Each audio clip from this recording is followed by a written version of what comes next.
အားလုံးပဲမင်္ဂလာပါဒီနေ့ဖတ်ပြပေးချင်တဲ့ဂျာနယ်လေးကတော့စာရေးဆရာမမလန်သူရေးတဲ့ရာဇဝင်တဲ့အခါချစ်သူများဆိုတဲ့စာအုပ်လေးတွေကရှင်ခုံတန်နဲ့ညတန်တိုင်းဆိုတဲ့ခေါင်းစဉ်လေးရဲ့အခန်းလေးကိုဆက်လက်ဖတ်ပြချင်ပါတယ်ကြားရတဲ့စကားကမယုံနိုင်စရာပါလားအပြီးရှက်ကိုရွှေမြို့တော်စီခေါ်သားပြီးတဲ့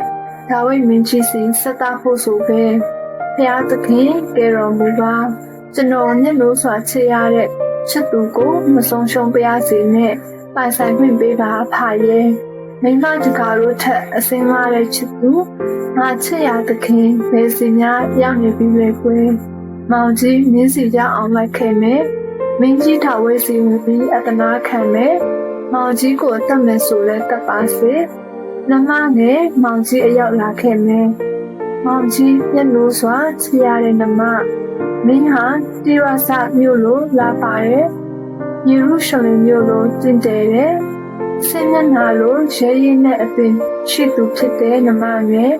မင်းရဲ့အရက်အပေါင်းကဆုံးပလုံးပင်လိုပဲလားလိုတည်တယ်ပြီးနေလိုထွန်းလင်းတောက်ပနေတဲ့သူပါကွယ်ဒါပေမဲ့ခုချိန်ကမင်းကရွှေမင်းသမီးလေးဖြစ်နေတော့ပြီးနော်ရွှေချင်နှင်းကိုစီးထားတဲ့မင်းရဲ့ခြေထောက်တွေတိတ်ကိုလှနေပါပဲနံဝတ်တစားတွေဝတ်ဆင်ထားမှဆိုတော့မင်းရဲ့ခါစစ်ဟာလိမ်မာတဲ့သူပြုတ်တင်ထားတဲ့ကြောက်ကောင်းယတနာလို့ဖြစ်နေမှာပေါ့အရင်နဲ့ပြည့်နေတဲ့ဖလားလို့မင်းရဲ့ခါဟာလှနေမှာအမှန်ပဲလေ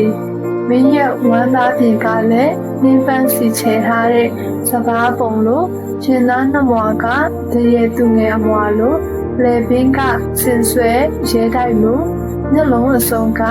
ဒီရှပုံမျိုးပါသရပင်တကားနားမှာရှိတဲ့ရေကန်လို့ရှင်းတန်လာပါနေမယ်ဆိုတာမောင်ကြီးသိပါတယ်မင်းရဲ့နှာခေါင်းကဓမ္မသတ်မျိုးကိုမျက်နှာပြုတ်နေတဲ့လေပနုံရဲတိုင်းနဲ့တူပြီးမင်းရဲ့ဦးခေါင်းက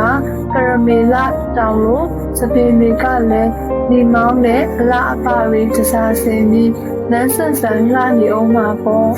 ဒီအလားတွေကြားမှာအရှင်မင်းကြီးဘယ်ရုံထွက်နိုင်မှာမလဲ